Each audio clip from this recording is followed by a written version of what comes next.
Conventional question practice programme के अंदर हम पहला क्वेश्चन लेते हैं आरसीसी से शेयर फोर्स का। अब देखो इसमें क्या है कि क्वेश्चन को सबसे पहले अच्छे से रीडिंग करना, समझना, फिर उसके बाद में सोल्व करना। तो इसमें क्या है, ऑलरेडी सोल्व कर रखा है, तो आप पहले समझा देते हैं कैसे सोल्व समझना है। ए simply supported beam and slab system, कहने का मतलब क्या दे रखा है कि सिंपली सपोर्टेड बीम है, मतलब ये सिंपली सपोर्टेड बीम है, ठीक है। उसके बाद दे रखा है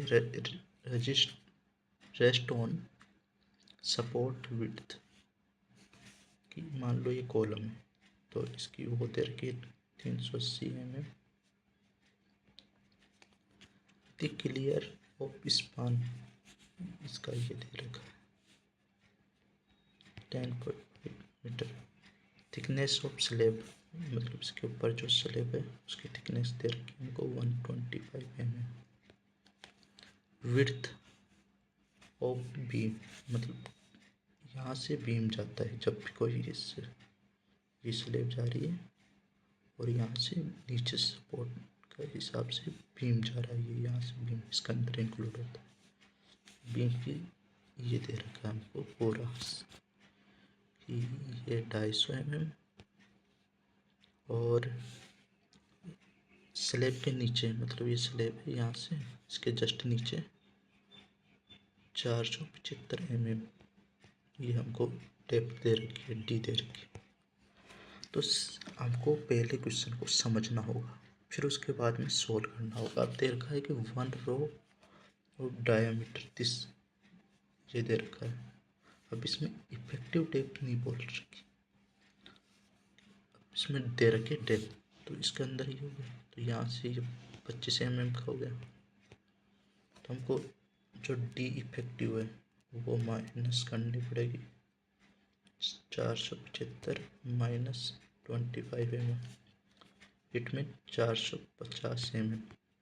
ये रफली हम क्या होता है कि एग्जाम में हम समझ लेते हैं क्वेश्चन, तो फिर सोल्व करने में आसानी होती है। टोटल इंक्लूडिंग, इसमें क्या है, सुपर इम्पोज लोड भी दे रखा है, लाइव लोड भी दे रखा है, और अपना खुद का वेट भी इंक्लूड कर रखा है, self weight of weight service stage पे, ठीक है। और अल्टीमेट डिजाइन से स्ट्रेस निकालना। अब अल्टीमेट डिजाइन से स्ट्रेस, अब इस रिक्वायरमेंट को हमको समझना होगा, इसको क्लीन कर देते हैं फिर समझेंगे इसको।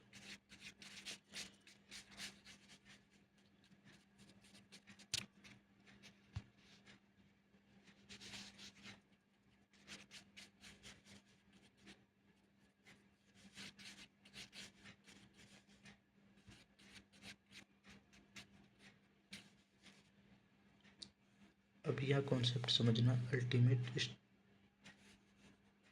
Shear stress. अब देखो सबसे पहले हमको जो सिंपली सपोर्टेड पे यूडीएल के रूप में आ रहा है, मतलब स्लेब के जो भी लोड आ रहा है वो, उसके बाद में यहाँ से हम देखेंगे कि इसका क्रिटिकल सेक्शन कितनी डिस्टेंस पे लग रहा है। कि एक तो यहाँ से इसका हाफ डिस्टेंस d/2 w/2, मतलब विड्थ w/2, और यहाँ से d डिस्टेंस, तो दोनों ऐड हो जाएगी। तो यहाँ का शेयर स्ट्रेस और इस टोटल का शेयर फोर्स, मतलब इसका शेयर फोर्स, यहाँ से शेयर फोर्स क्रिटिकल सेक्शन पे शेयर फोर्स, तो V ultimate equal to V total minus V critical section. तो इसका बाद में हमारे पास V अल्टीमेट आ जाएगा। तो ये चीज़ें हमने क्लियर कर ली, इसके बाद हम प्रॉब्लम को सोल्व करें। मतलब एग्ज़ाम में अगर प्रैक्टिस करते हैं उस दौरान अब ये सोल्व करने की प्रैक्टिस करते हैं, तो एग्ज़ाम में इजीली हमारा माइंड सेट चलने लग जाता है, ठीक है। तो ये हमारी प्रॉब्लम सॉल्विंग की स्किल हो गई, और एग्ज़ाम में किस तरह से माइंड सेट बनाना वो चीज़ हो गई। नाउ देन अब एक एक चीज़ को समझते हैं कैसे सोल्व कर रखा है, उसके बाद में आगे प्रोसीडर करते हैं।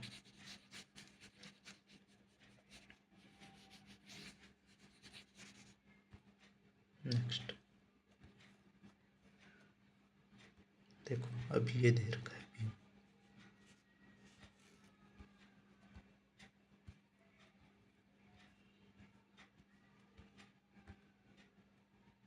अब यहाँ समझते हैं कि ये स्लेब हो गई, ये जो मार्कर का स्लेब हो गई, ये बीम हो गया, और ये यहाँ तक की जो डिस्टेंस जा रही है 10.5। इधर भी एक वो है सपोर्ट के लिए कॉल। ठीक है, सबसे पहले हमको क्या लिखना होगा, गिवन डाटा। जो गिवन डाटा लिखा होता है तो इसमें देखो क्लियर स्पान दे दिया, बीम की साइज और विड्थ हो गई, ये यहाँ से जो भी है चार्ज टोटल ये दे रखा है, स्लैब की थिकनेस हो गई, ये चीज़ें हमको ये फैक्टर लोड, ये हमारे पास फैक्टर लोड आ गया। इसको 1.5 से मल्टीप्लाई करने के बाद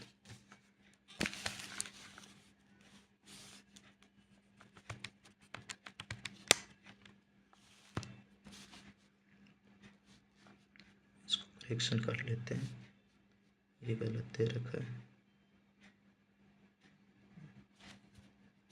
इसके बाद में जो भी होता है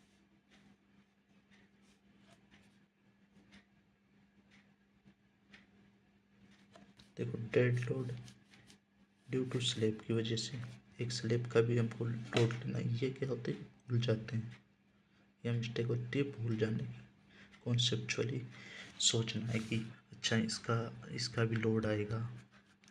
एग्जाम में मैटर यही चीज़ करती है, छोटी छोटी चीज़ें, क्योंकि क्वेश्चन टाइम कम होता है और फास्टली सॉल्व करते हैं, तो उसकी वजह से हमसे गलती हो जाती है, हम इस चीज़ों को इग्नोर कर देते हैं। नाउ देन ये भूल जाते हैं या मिस्टेक हो जाती है।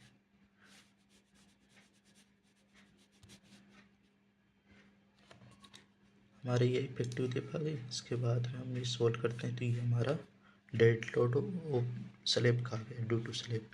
फिर उसके बाद में इसमें टोटल लोड ले लिया जाता है, फिर फैक्टर लोड कैलकुलेट करते हैं, तो ये हमारे पास आता है 53.67 हो गया। इसके बाद हम क्या होता है कि नेक्स्ट स्टेप जाते हैं बीम के हिसाब से कि उसका एल इफेक्टिव कितना है, मतलब L effective length, L effective कितना होना चाहिए। एल इफेक्टिव क्यों कैलकुलेट कर रहे हैं, क्योंकि कोई भी बीम डिजाइन कर रहे हैं तो उसकी स्टेबिलिटी के लिए एल इफेक्टिव लेंथ हमको कैलकुलेट करनी होती है, जो हमारे IS कोड 456/2000 के अंदर गिवन होती है कुछ क्राइटेरिया, तो उनको फॉलो करना होता है। तो ये फॉर्मूले होते हैं, विड्थ दोनों साइड के ये चीज़ें, और यहाँ से ये, तो यहाँ से इसका ये बीम अंदर भी जाएगा ना इसके अंदर, कॉलम के अंदर, तो वो चीज़ हो जाती है। तो वहाँ से कैलकुलेट करके ये आ गया हमारा, तो हमारी चीज़ें हो गई। फिर उसके बाद में हमारा टोटल ये आ गया shear stress. Now then next slide से अच्छे प्रैक्टिकली समझ लेते हैं। यहाँ से ये डिस्टेंस हो गई, ये यहाँ तक जाएगी, वो हो जाएगी 10.88 मीटर, और ये क्लियर स्पान होता है ये यहाँ तक का,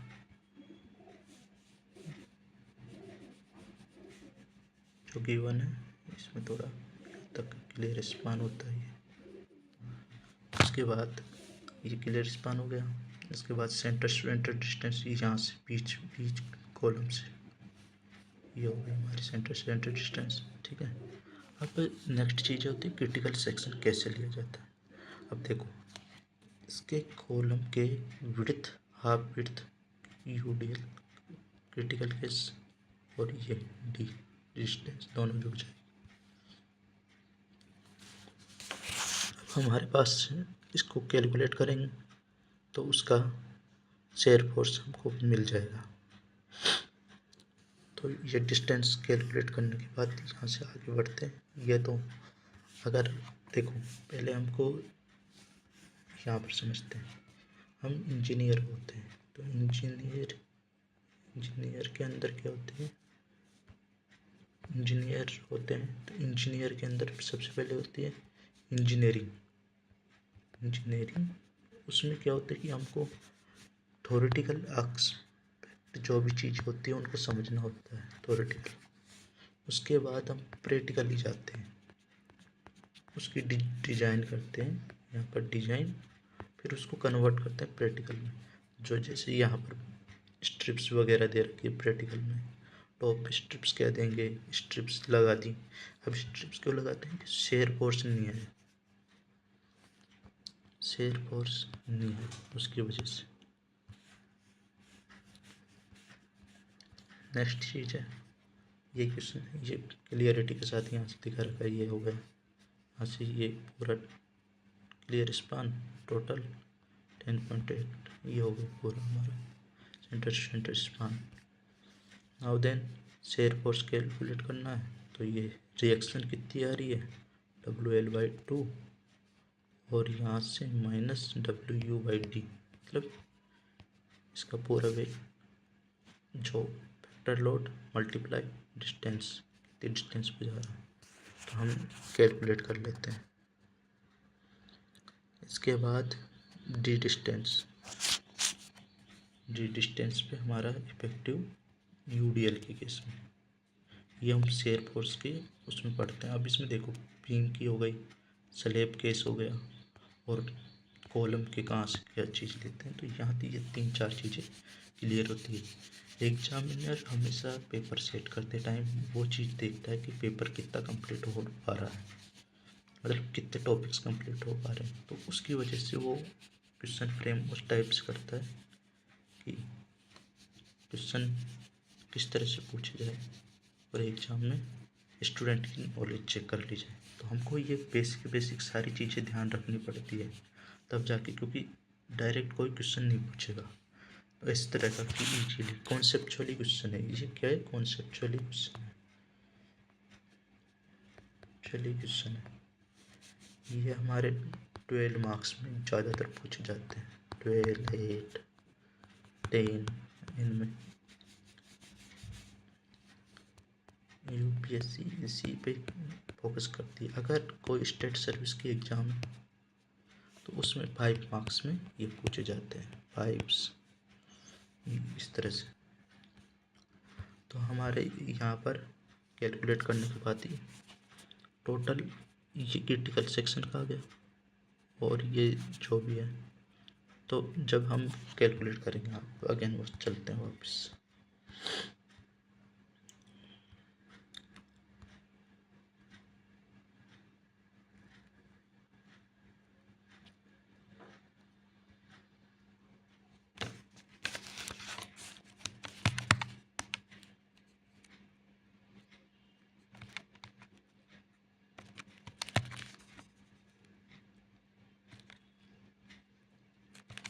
टू 9165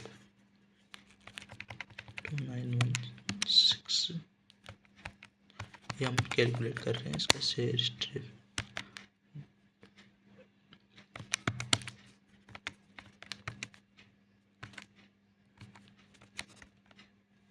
देखो ये यहाँ पर थोड़े ये मिस्टेक है इसमें, प्रिंट टाइपिंग की हो जो भी है, ये टोटल स्ट्रेस आ गया हमारे पास। देखो अल्टीमेट स्ट्रेस ये यहाँ मिलता है, अल्टीमेट स्ट्रेस कैलकुलेट करना है, तो यहाँ पर हम कैलकुलेट करेंगे V, मतलब V total minus V critical. देखो V टोटल कितना है, 29165 माइनस 53, ये हमारा वेक्टर लोड मल्टीप्लाई 0.45, क्योंकि ये डी डिस्टेंस पे लगेगा, तो इसके हिसाब से जब हम कैलकुलेट करेंगे इस वैल्यू को तो हमारे पास ये वैल्यू आ जाएगी 2781 के न्यूटन। फिर इसके बाद में हम टो वी फॉर्मूला लिखना ज़रूरी है एग्ज़ाम में, क्योंकि अगर फॉर्मूला वगैरह नहीं लिखेंगे हम एग्ज़ाम में तो हमारे क्या होता है कि मार्क्स कट जाते हैं। इसलिए फॉर्मूला लिखो, फिर उसके बाद में कैलकुलेशन करो। 267.81 विड्थ दे रखी 20 और इसके बाद में डेप्थ दे रखी 0.50, तो टो वी न्यूटन पर mm²। तो इसके बाद इसका आंसर आ जाएगा 2.380। आंसर नीचे आंसर लिखना, बॉक्स में बंद, और आंसर लिखना जरूरी होता है। ये हमारा आंसर हो गया। अब देखो, हम ये चीज़ें कैलकुलेट करते हैं, साफ कर देते हैं। अब इसके बाद हम बात करते हैं एग्जाम की। देखो, हमारा मेन फोकस है क्वेश्चन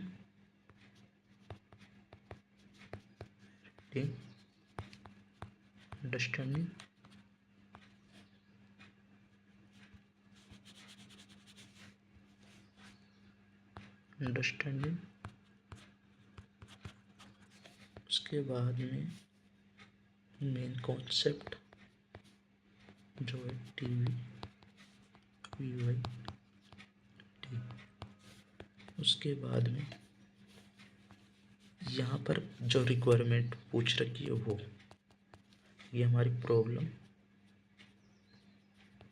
सॉल्विंग स्किल होती है। क्वेश्चन पढ़ना, रीडिंग करना, समझना, मेन कॉन्सेप्ट लगाना, और जो भी इसका बेसिक एलिमेंट्स जैसे शेयर फोर्स, तो इस शेयर फोर्स के बारे में क्रिटिकल चीज़ें हमारे को जो कि क्रिटिकल सेक्शन पे देखना है, टोटल सेक्शन से माइनस करना है, तो वो आगे रिक्वायरमेंट के हिसाब से भाई अल्टीमेट डिजाइन करना।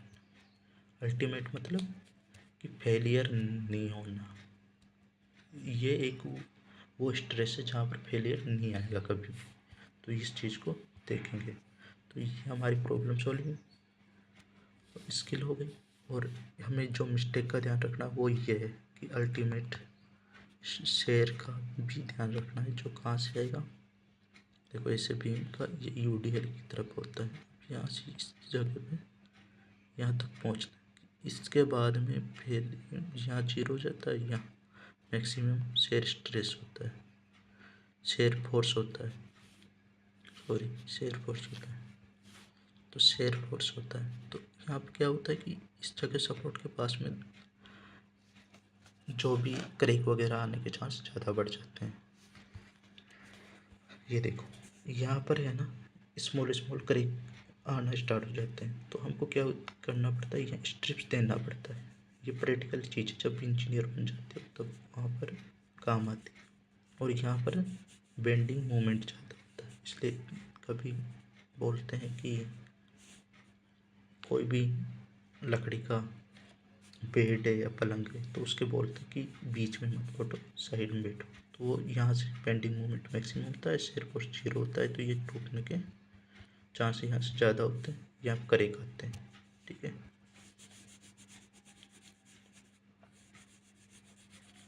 तो आज के लिए यहीं तक है। नेक्स्ट क्वेश्चन हम अदर सब्जेक्ट पे लाएंगे। Thank you so much. Like and subscribe this channel.